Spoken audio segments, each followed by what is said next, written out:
Today we are crashing 8 different moons of the solar system into Earth, ordered strictly by their increasing mass. We will break down their chemical composition and origin in detail to see how the satellite's properties change the apocalypse scenario. Make sure to watch until the finale. The impact of the last giant will literally tear the planet apart. Let's begin the simulation.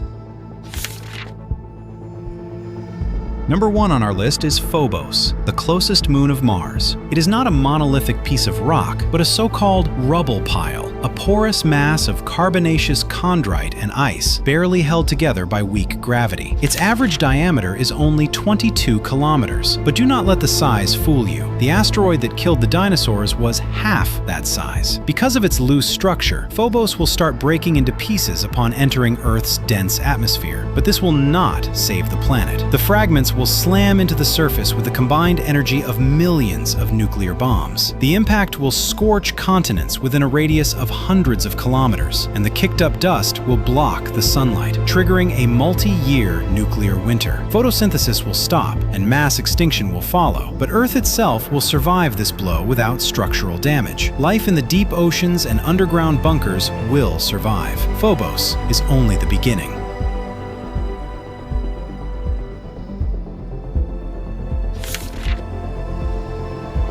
Second on our list is Enceladus, a moon of Saturn with a diameter of about 500 kilometers. And here, the composition starts working against us for the first time. Enceladus is a massive icy sphere, famous for its cryovolcanoes that constantly shoot geysers of water and ice into space. Because of its fragile icy structure, Enceladus will not reach Earth's surface intact. Our planet's gravity will tear it apart on approach, but this will only make things worse. Instead of a single pinpoint strike, Earth will take a hit from giant cosmic grapeshot. Thousands of mountain-sized ice shards will shred the atmosphere. The kinetic energy will superheat the ice, and millions of tons of water vapor will detonate in the sky above Earth. This will cause global hurricanes and a drastic climate shift. Earth will stand, but the blow to the biosphere will be colossal.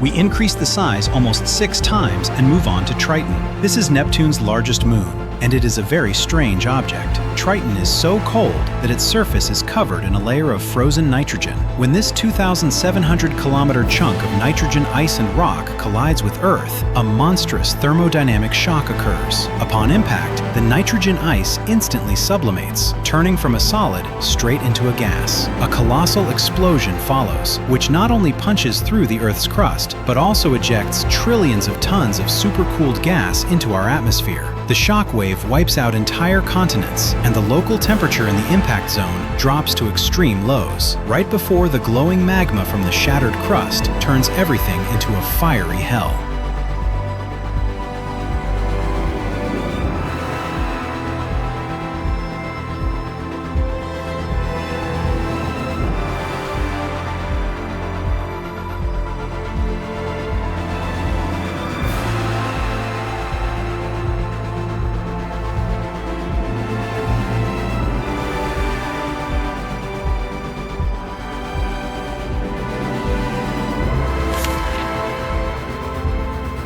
We continue to increase the mass. Fourth on the list is Europa, the famous icy moon of Jupiter. It is almost the same size as our moon, but its main weapon is its composition. Beneath Europa's multi-kilometer ice crust hides a global liquid ocean. There is twice as much water there as on all of Earth. And when this colossal water sphere smashes into our planet at cosmic speeds, the physics of the catastrophe change drastically. The colossal kinetic energy of the impact instantly converts into heat. Europa's ocean doesn't just spill onto Earth, it explosively boils right at the moment of contact. Trillions of tons of superheated steam erupt into our atmosphere. Earth's surface turns into a giant pressure cooker. The planet will physically withstand this blow, but every living thing on the surface will literally be boiled alive by scalding rain.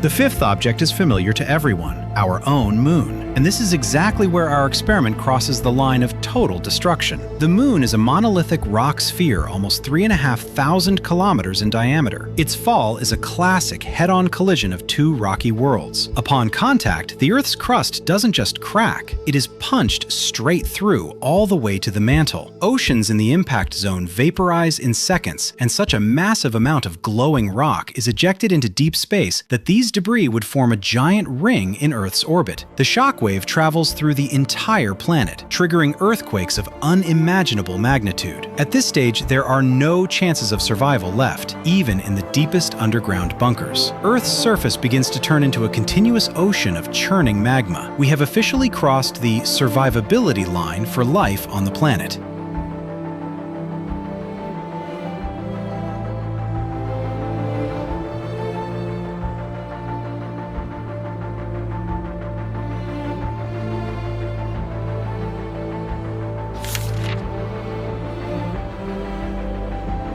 We move further. The sixth moon is Io, a moon of Jupiter. By size, it is slightly larger than our moon, but its main weapon is chemistry. Io is the most geologically active body in the entire solar system. It is literally a churning sphere of silicate magma covered with hundreds of volcanoes and layers of toxic sulfur. Therefore, the impact of Io is a collision with a giant chemical bomb. The kinetic energy once again shatters Earth's crust, but millions of tons of molten sulfur are ejected into the atmosphere. The planet doesn't just burn, it is covered by a global ocean of acid and toxic lava. Earth finally turns into a yellow-orange sulfur hell.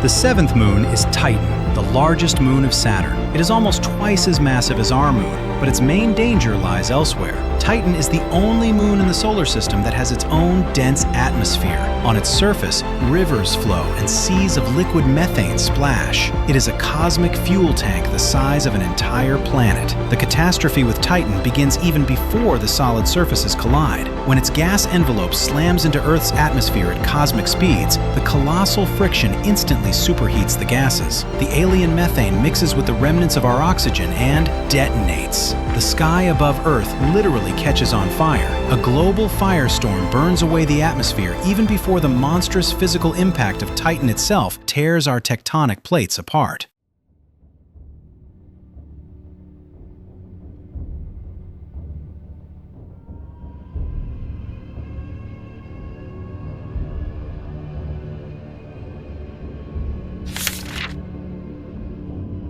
And finally, the eighth moon, the final boss of the solar system, Ganymede. This is an absolute giant. It is so massive that it exceeds the size of a full-fledged planet, Mercury. For this finale, I decided not to hold back and accelerated Ganymede to an astronomical 100 kilometers per second. At this speed, the kinetic energy of the impact exceeds all conceivable limits. Upon the very first contact with the atmosphere, Ganymede instantly undergoes a phase transition. The solid moon ceases to exist. It turns into a blinding, expanding sphere of pure plasma. Earth cannot withstand this. The planet physically fails. All the matter of Earth, from the core to the atmosphere, instantly heats up to an insane 10,000 degrees Celsius. This is no longer a planet. It is a glowing, star-like sphere of plasma and billions of crust fragments that begins to expand.